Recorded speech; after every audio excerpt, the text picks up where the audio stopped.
Bismillahirrahmanirrahim. Assalamualaikum warahmatullahi wabarakatuh. Kembali lagi di channel Kang Sueb. Channel ini membahas tentang dunia spiritual, supranatural, ilmu hikmah, metafisika, alam goib, dan ilmu hipnotis dan ilmu gendam.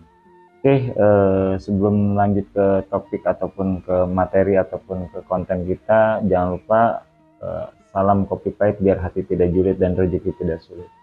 Oke, para sedulurku semua, di konten kita kali ini saya akan membahas yaitu 10 ciri kamar yang sudah dihuni oleh makhluk halus atau jin. Waspadalah. Oke, para sedulurku, ini ciri kamar ataupun tempat tidur ataupun tempat tinggal yang sudah dihuni oleh makhluk halus ataupun jin yang kurang bagus ya. Nah, ini ternyata kamar yang merupakan bagian dari rumah kita bisa menjadi tempat nyaman bagi bangsa jin atau makhluk halus. Nah, lantas bagaimanakah ciri kamar yang sudah dihuni oleh makhluk halus dan bangsa jin tersebut? Nah, simak terus ya videonya agar para sedulurku dapat wawasan ataupun ilmu, kasana ilmu untuk pengetahuan para sedulurku semua. Oke, para sedulurku, kita tahu ya, makhluk halus ataupun makhluk astral itu hidupnya sama dalam satu dunia ataupun satu ruang lingkup, cuman beda dimensi ya. Nah, kemungkinan rumah ataupun tempat tinggal yang ataupun kamar yang kita huni itu berbarengan dengan mereka yang mereka huni juga gitu. Nyamannya kita, mungkin mereka juga akan nyaman tinggal di ataupun di kamar yang sedang kita tempati ya. Oke, simak terus videonya dari awal sampai akhir agar teman-teman tidak gagal paham dan dapat menambah kasanah ataupun wawasan ilmu tentang dunia spiritual. Oke, simak terus videonya. Bangsa jin ataupun makhluk halus dan manusia memang hidup berdampingan ya para sedulurku. Meski beda alam dan beda dimensi, mereka tetap ada dan memang keberadaannya itu tidak terlihat tapi bisa terasa ya. Nah, oke, di sini saya akan membahas 10 ciri kamar yang sudah dihuni oleh makhluk halus atau jin. Waspadalah ya buat para sedulurku semua. Mungkin simak terus video ini. Nah, ciri-ciri yang pertama yaitu ada yang mengawasi. Jadi begini.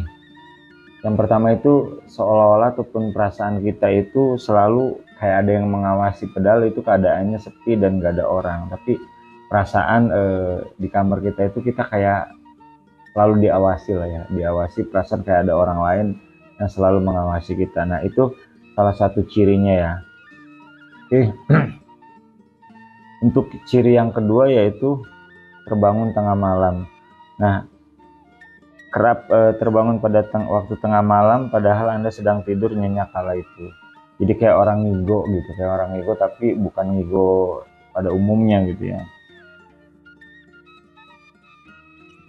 Biasanya juga sering melihat dalam keadaan ketika kita tidur, terbangun dengan tidur ayam kita melihat sepintas bayangan ataupun wujud. Nah, seperti itulah ciri yang kedua ya.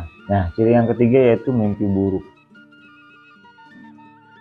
Itu mimpi buruk ini akan terus-terusan ya dialami, mimpi buruk bukan sekali ataupun dua kali, tapi terus-terusan mimpi buruk ketika kita tidur ataupun istirahat ataupun rebahan di tempat tersebut. Yang pastinya ketika kita tidur itu akan mengalami yang namanya mimpi buruk dan itu berulang-ulang kali ya. Contohnya mimpinya itu dikejar-kejar binatang buas ataupun binatang berbisa ataupun makhluk yang jarang kita tahu tapi menyeramkan, itu akan dalam mimpinya itu akan mengejar-ngejar kita terus. Nah, oke, untuk ciri yang keempat yaitu nyaris tidak pernah mimpi indah. Jadi selama kita tidur ataupun selama kita tinggal di kamar itu kita nggak pernah mimpi indah, tapi selalu mimpinya buruk aja. Yang tadi saya jelaskan di yang sebelumnya ya, itu mimpinya buruk aja dan nggak pernah mimpi indah gitu kan. Nah, itu untuk ciri yang keempat. Ciri yang kelima yaitu biasanya orang baru yang tinggal di tempat kita itu tidak akan betah. Itu otomatis ya, ketika dia tidur ataupun merasa di kamar kita itu tidak akan betah, karena memang ada energi negatif yang dihasilkan oleh makhluk ataupun jin tadi. Nah itu yang membuat akhirnya si orang baru yang tinggal ataupun nginap di tempat kita itu tidak akan betah. Terus biasanya ciri yang keenam yaitu menyendiri. Itu biasanya menyendirinya ini emang biasanya penghuni kamarnya itu sering akan menyendiri. Nah, ciri yang keenam yaitu si penghuni kamar itu biasanya menyendiri. Menyendirinya ini dia akan terbawa dari energi kamar tadi yang membuat dia kurang bagus, itu akan menimbulkan dia akan menjadi lebih cenderung ataupun lebih suka menyendiri, dan itu dia tidak suka dengan hal keramaian, itu seperti itu ya. Terus untuk ciri yang ketujuh yaitu bau aneh. Nah, biasanya para sedulurku ataupun para subscriberku tuh banyak ya mengalami kejadian bau aneh ya. Nah, biasanya sering muncul bau-bau aneh, misalnya bau wangi, bau busuk atau bangkai. Nah, itu biasanya yang dihasilkan dari jin ataupun makhluk-makhluk yang memang kurang bagus energinya ya, energi negatif. Nah, di situ biasanya dia akan baunya itu bau kurang mengenakan gitu kan. Nah, untuk ciri yang selanjutnya yaitu ciri yang ke-8 itu barang hilang. Barang-barang di kamar tiba-tiba hilang sendiri dan seketika mendadak muncul sendiri atau tidak pernah muncul lagi.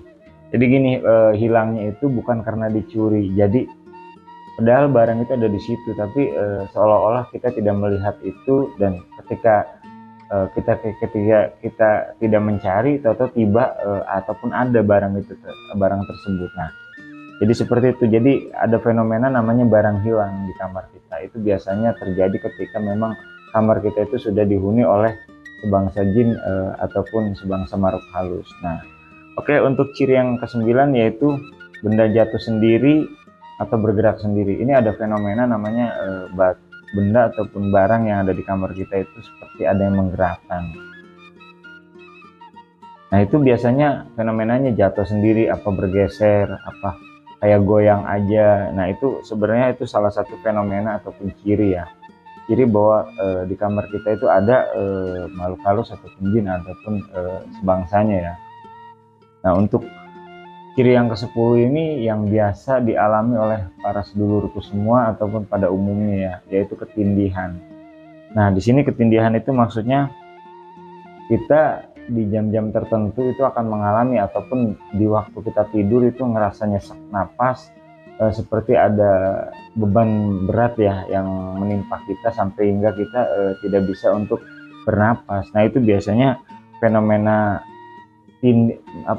kalau di kampung itu tindihan ya, atau ketindihan. Jadi itu sering terjadi. Nah, itu salah satu cirinya ya. Nah, ini usahakan kalau kita punya kamar, ini saran untuk menghindari hal tersebut, ataupun itu jaga kebersihan, sirkulasi udaranya itu supaya bagus, supaya ada masuk keluar masuk udara dan pencahayaannya, agar kamar kita pun mendapat energi yang positif dan baik. Oke, para sedulurku, mungkin untuk konten kita kali ini saya cukupkan sekian saja. Semoga konten ini bermanfaat. Kurang lebihnya saya mohon maaf dan saya mohon ampun kepada Allah Subhanahu wa taala. Salam spiritual, rahayu, rahayu, rahayu.